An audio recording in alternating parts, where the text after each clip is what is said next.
Other weapons brags of maximum possible damage. With Wyrmstake cannon you brag of the minimum possible damage.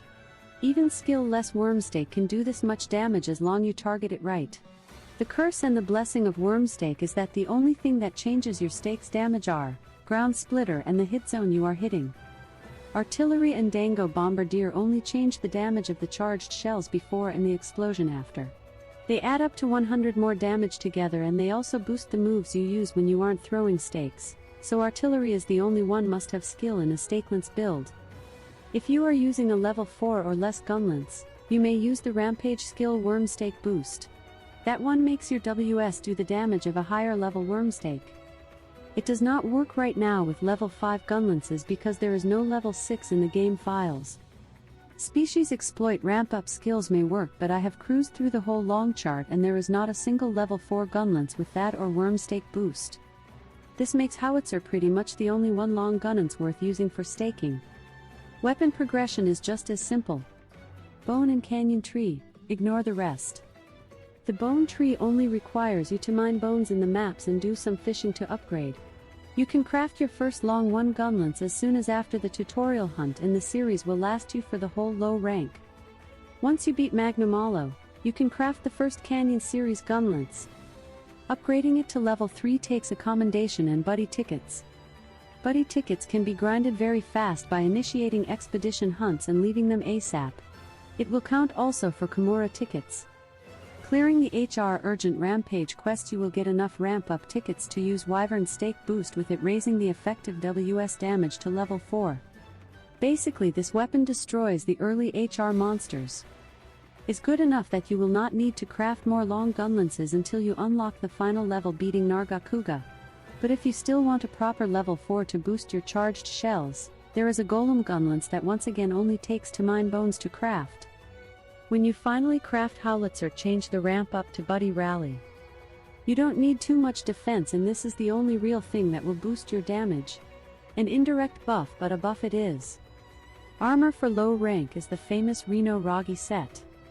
Reno chest and arms gives you artillery 2.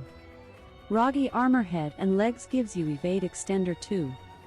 You can use whatever belt, but I personally go for Baroth since guard 1 is quite useful early game, allowing you to wyvern fire through more attacks and roars. Artillery and evade extender are without any trace of doubt the very best skills for Stakelance. Stakelancing does not use blast dash because charged shells are basically the cornerstone of the style, and you 100% need this to get closer to monsters. Both evade extender 2 and 3 are useful. The problem of EE3 is that it can move you too far away from the monster, and a lot of people like EE2 or 1 because of this. I personally like EE3 a lot because the forward movement, it is the difference between having to step forward once or twice, allowing you to attack faster. Since you are using guard reload, you should relay it more than evading for most monsters.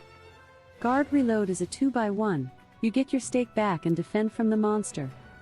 Guard is the third cardinal skill of Stakelancing because the synergy with guard reload. If you get pushed, you lose a lot of time and get health chipped. Getting health chipped is very bad in Rise because there is no healing augmentation like Rise or 4 Ultimate.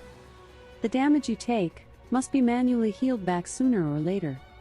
Now, the final 2 highly recommended skills of Stakelance are Wirebug Whisperer and Load Shells. Wirebug Whisperer 3 reduces all your cooldowns by a chunk, in particular ground splitter gets cut from 30 to 25 seconds.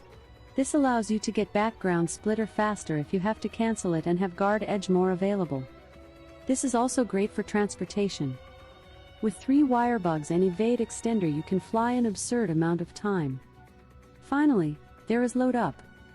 Shells are good, more shells are better. Usually you will keep your clip full or near full because charged shell Wyrmstake into guard reload will net you +2 shells. You want that extra shell so you can sneak extra shells whenever you have the chance without risking being without one. This is also good for full bursting if you guard edge and you don't have your stake ready or the monster has moved out of range. An extra shell is more than 40 extra damage in full bursts, so is well worth it for just 2 skill points in a set where you don't have problem with slotting skills in general. You may still skip it if you want to. My last category are the skills that aren't that mandatory but round up the build. You can call them quality of life if you want to. Stuff like part breaker, razor sharp and guard up. Part breaker no longer seems to work staggering the monster more until you break the part, but now the part break seems separated from stagger. This makes it less useful. I would only think of equipping it if I'm farming a certain monster part that needs breaking or cutting.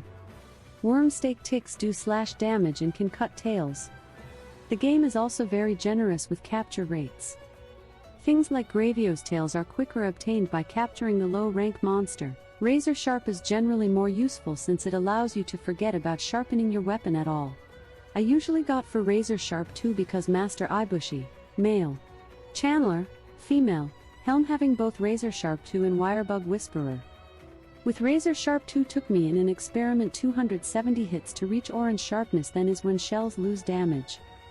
You may get razor sharp 3 with Almudron's legs, but I would better go for another skill.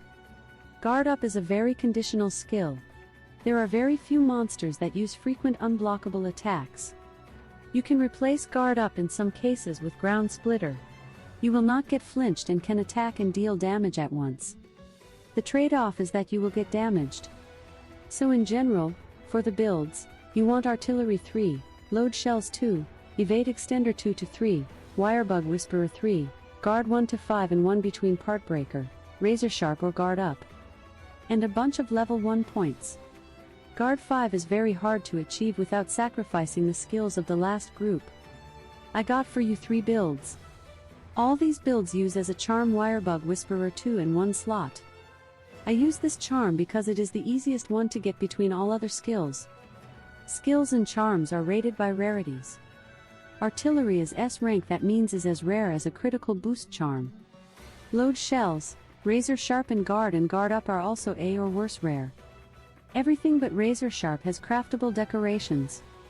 The best charms you can get are those with points in Wirebug Whisperer, razor sharp and or lots of guard points. There exists the Reno arms with artillery 2 in 1 slot and Nargacuga arms with evade extender 2 and another slot. These are 2 of the best pieces of equipment you will find. The best pieces with Wirebug Whisperer are the Channeler Mask and Kimura Chest. Channeler Mask gives you razor sharp 2, and because that you usually still need 2 points of Wirebug Whisperer. Load up is better being slotted in because Gravio's armor pieces aren't too good. For guard, the best pieces of equipment are Diablo's chest and Baroth legs, and Skull Visage. There are arms and belt with guard 2, but they compete against Renaplo's arms and Narga belt being worse options. Skull Visage has 2 slots and fortify for free. Every helm has a value of 2. Skull Mask allows you to get fortify and gives you a cool helm to wear. Putting all these build hints together, I have you these 3 sample builds. 2 of these works even with just a Wirebug 2 charm. You will have to live with evade extender 2, but are good. I recommend to default into the balanced one with a razor sharp 2. Getting guard 5 is very hard. You have to sacrifice razor sharp and downgrade evade extender to 2 for it.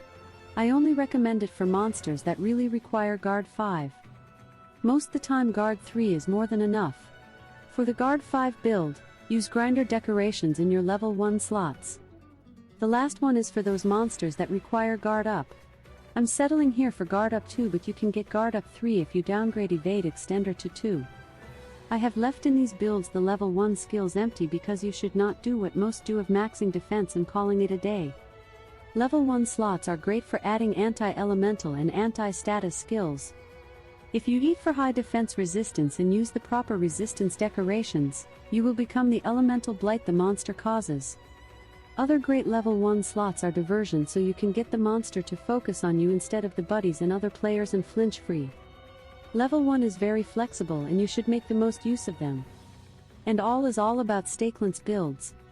This is the very most popular Gunlance style of Rise and you will have zero problems finding gameplay using it. I covered a bit how to play it in my styles intro video, and I think I will do a video about guard edging in depth.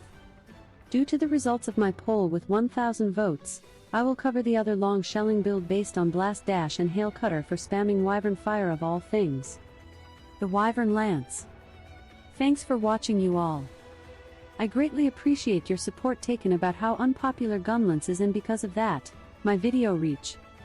A lot of people about Gunlance being underpowered, but as far I can see, Wyrmstake is so powerful and easy to use that you will never have any real problem against any monster. This is like a cheat. If the monster even tries to hit you, use guard edge and hit him back. Your stake is powerful. Your defense is unbreakable. Your sharpness is infinite. Your reach is absolute. Your hops are neck-breaking. This is the Stakelance.